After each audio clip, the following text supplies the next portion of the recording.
Hello everyone, I am Demented Kirby, and welcome to my channel, the Commander Tavern. The Commander Tavern is a channel dedicated to my favorite Magic the Gathering format. A Flight is a series where I review the latest released or upcoming set or product for any and all cards that might have some form of impact in Commander. These episodes will be done under the assumption that you've already seen all of the cards in a set and isn't meant to be a spoiler video. This video is my own analysis on the cards I feel are most useful in the Commander format. A Flight is a sampling of several brews, so I will be sampling each celebratory card given out this year to only a handful of people in Wizards of the Coast, known as Heroes of the Realm, as well as all of those from previous years as well.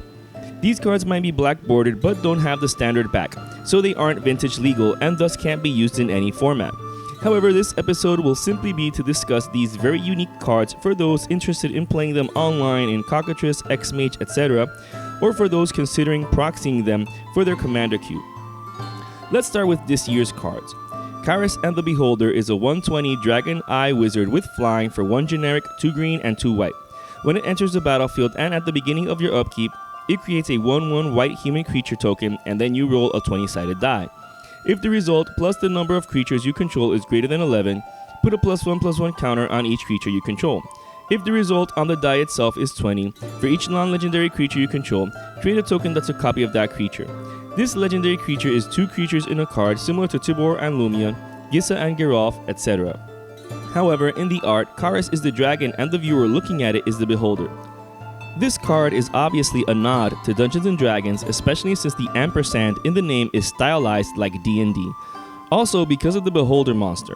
On that note, I'm a bit surprised and disappointed that the typing on this card isn't Beholder Dragon Wizard, instead being as the Beholder creature type was already used in Underdark Beholder. Also, Beholder is in the name of the card. In any case, nitpicking aside, this is a busted card and it's a non-legal celebratory card for good reason. On its own, it's an amazing commander at the helm of a green-white tokens deck or as one of the 99 in a Tokens Matters deck. Its toughness is also pretty busted, meaning you could also use this to great effect in a Doran the Siege Tower or Arcades the Strategist deck. Being able to deal 20 damage in any of those decks is no joke, especially since it flies. Optimus Prime Inspiring Leader is a 4/5 Autobot character of the bot mode subtype for 3 generic, 1 red, and 1 white. This is the only card with these types, so it's currently unknown if Autobot is a super type or what the character type is, or if Autobot character is a single card typing. The same can be said for bot mode. Are both of these words together a subtype or are each a different subtype? However, since this card is also for the Transformers TCG, this is where bot mode is relevant. Drew Nolosco, the global band manager for the Transformers TCG, was one of the employees who received this card. He says that in Magic the Gathering, this side of the card is a legendary creature. And what I mean by side is that this card is a 3-sided card, which is something unique to the Transformers TCG. This image is the left half of one side of the whole card which folds down the middle. The right side and back side, the whole picture, of this card is unknown as of the recording of this video. That's something I'm curious to see because I've seen the 3-sided cards for the Transformers TCG and it looks super interesting. I'm predicting that this might be something that will be done in Ikoria in order to create the huge beast that's being promoted in the set. For example, the creature could start as one half, then fold into the other half, and then flip to the backside into an even larger creature since it'd be the same size as Meld. This could also explain why it's been said that the mechanic for Ikoria isn't Meld, but foldable cards like what's done in the Transformers TCG is definitely something I imagine them doing. Anyways, back to the card. Optimus Prime has 2 activated abilities. For 1 generic, you can turn target permanent you control to its other face. It remains to be seen whether that would be considered transforming a double-faced card or not. In this case, I don't think it will because it doesn't say transform target permanent you control. For example, Moon Mist literally says transform all humans, not turn all humans to its other face. So I don't think this ability would count as transforming in that sense. Therefore, I don't think this would trigger double-faced cards abilities that trigger when it transforms. For example, Huntmaster of the Fells triggers when it transforms into that side. Similarly, its other side, Ravager of the Fells, triggers when it transforms into that side. Since it's not transforming, it shouldn't trigger. I think this is done in order to not abuse transform cards. As with Moon Mist, I'd be careful using its first ability for creatures that become planeswalkers because if they don't have any loyalty counters on them, when they turn to their loyalty phase, they're sacrificed as a state-based action. This is why creatures that transform into planeswalkers are exiled and then return transformed. so that they're entering the battlefield and thus receive their loyalty counters. All that being said, it's definitely a useful way to control which side double-faced cards could be in any given moment depending on what's most convenient for you, regardless if you'd get the trigger or not. Or turn them over to a side that they would then transform to during an upkeep to really get the value out of it. Another thing is how this interacts with Morph, Megamorph, and Manifest. Unlike Transform, Manifest and Morph do function when turned to their other face, since the cards literally say when this card is turned face up. For example, if you turn Inoc Survivalist face up with Optimus Prime's ability, then it should work, and thus the Survivalist would destroy target artifact or enchantment an opponent controls. Similar to the normal rulings for turning cards faced up, if you would do so with a non-permanent like an instant or sorcery, they simply immediately go to the graveyard as a state-based action. Curiously, this makes Optimus Prime Inspiring Leader better for a Morph deck more so than a Transform deck. Grimlock Dinobot Leader might be a better commander for double-faced cards on that end. His second ability turns him into a 6/6 while also giving all of your creatures trample until end of turn. That ability is just flavorful to no end, especially with the flavor text after that. It's also pretty devastating since you could potentially eliminate a player with an Alpha Strike of Tramplers. Soul Advocate Eternal is a 4/4 dragon angel with flying, vigilance, and legendary partner for 1 green, 1 white, 1 blue, and 1 black. What legendary partner means is that if Soul is your commander, then you can have any other creature be your commander and it's promoted to legendary. This is crazy. This ability opens so many doors for future cards. You can use any non-legendary creature as your commander and you wouldn't even need to cast Soul for anything. You want to use Hermit Druid as your commander? You got it. You're a Tiller Nephilim? Definitely. Soul even gives your deck a green, white, blue, black color identity to boot. This ability is like you're in command, but at the start of the match instead of having to jump through a bunch of hoops to get the same effect. But it doesn't stop there. Soul also has teamwork. What this ability does is that it triggers whenever you attack or block with both Soul and its partner. When you do, you support 4 and investigate 4 times. So even if you just want to use Soul as a means to play with any non-legendary creature as your commander, it's still a good card on its own. The final card of this year is The Legend of Arena. This is a legendary saga that costs 1 generic, 1 blue, 1 red, and 1 white. Apart from its saga abilities, it has this card can be your commander. You can definitely tell this year's awards were to really rile up commander players since all 4 cards can be used as commanders. No one apart from the chosen few will ever get these cards, so it's either a way to forecast any future ideas that might come to fruition, like Chandra Gremlin Wrangler forecasting planeswalkers with only 2 abilities, but we'll see here in a moment. Or as a way to punish commander players by teasing us with cards we will never be able to play with the actual real cards anyways. Its other 2 abilities are broken.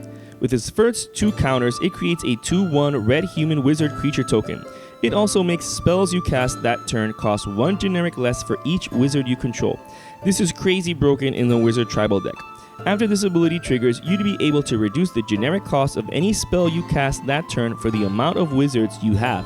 With its color identity, you could easily run this in a deck with Anointed Procession and ways to create a bunch of wizard tokens. Or you can also use Arcane Adaptation or Xenograph to make all of your creatures wizards as well. Its final ability lets you search your library for any Planeswalker card and put it onto the battlefield. Oh, and it enters the battlefield with a loyalty counter on it for each wizard you control. Who even needs Doubling Season or Arena Rector at this point?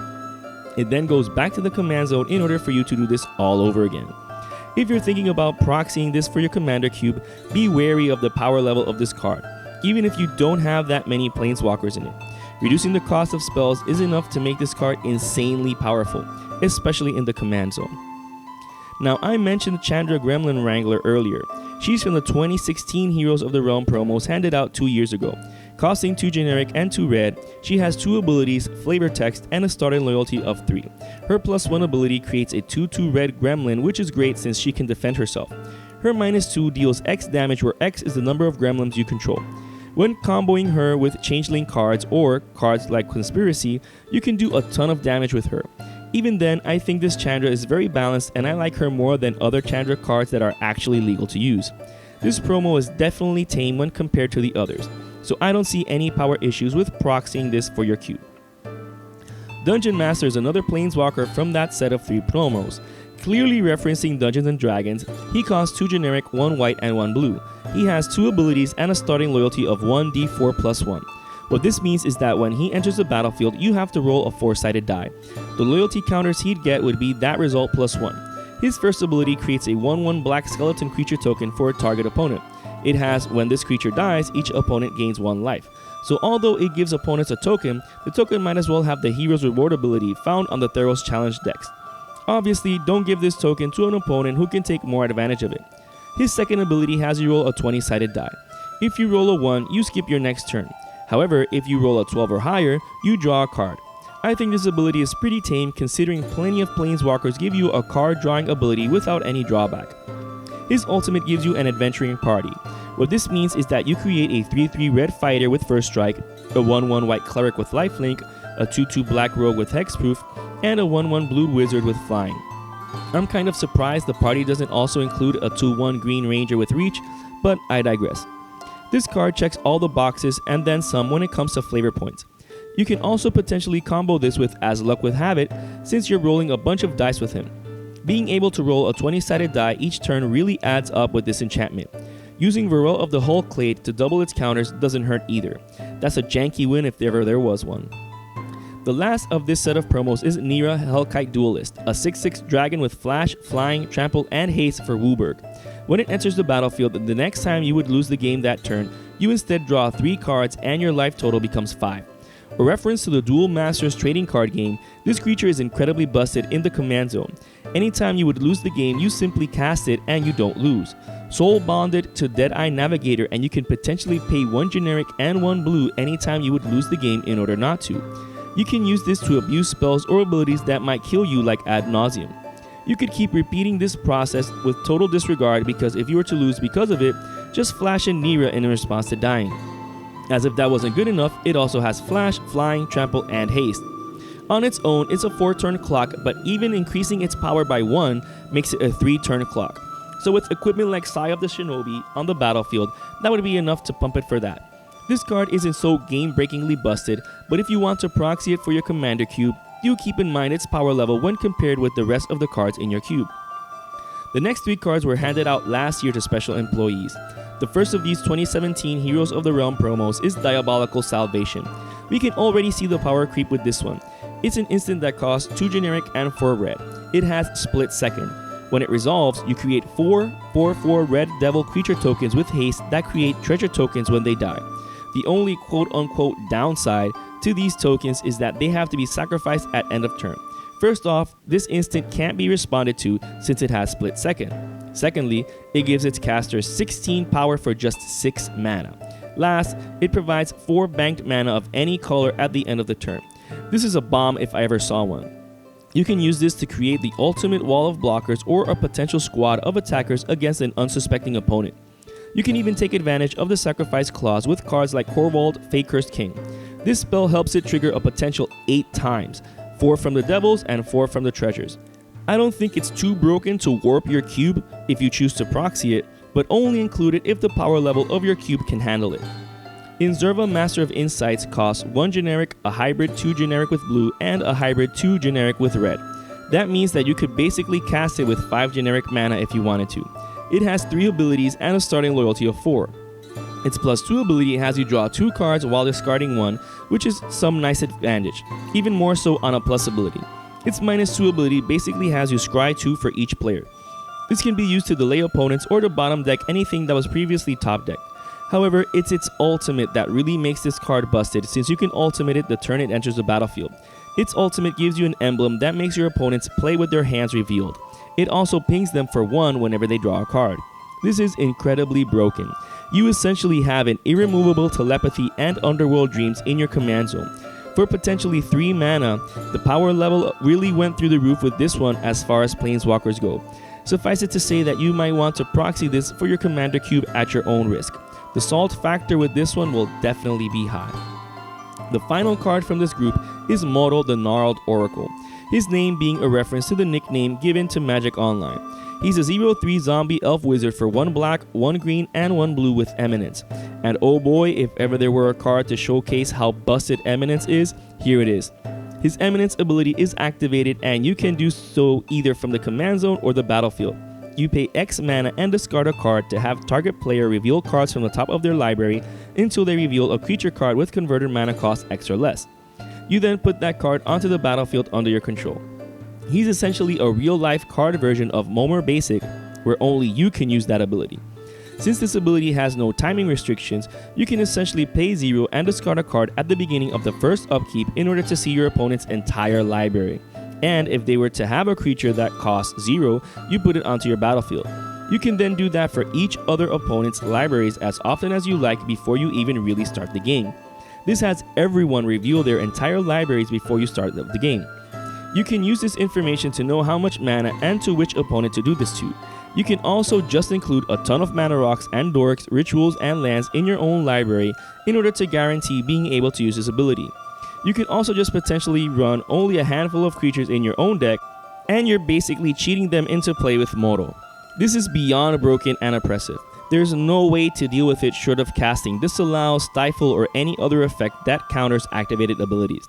But it's in the command zone, so you really can't do anything about it short of combining forces with the table against that player since the beginning of the match. I would include this in your commander cube only if you want to see your buddies at each other's throats. Thus concludes this flight of cards from each Heroes of the Realm released to date. I can understand that these cards really push the boundaries of what can be done in Magic since they aren't really cards. I can see them as more polished than the Mystery Booster test cards while being more or less on the same level or maybe higher of game warping.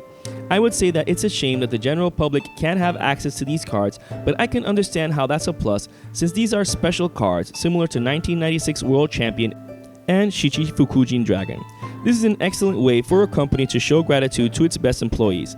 If it were me, I'd build a commander deck with any of these cards in a heartbeat. That being said, you can at least play these online or find some way to include them in your commander cube, which is most likely what a lot of players might do if they proxy them. I want to take this opportunity to thank my patrons by giving a shout out to all my higher tier patrons of the Brewers for their patronage. I also want to thank all those who've liked, shared, commented, and subscribed so far to my channel. My continued growth is thanks to your support. And to everyone, thanks for watching this episode of A Flight on the Commander Tavern. I am Demented Kirby, and happy theory crafting.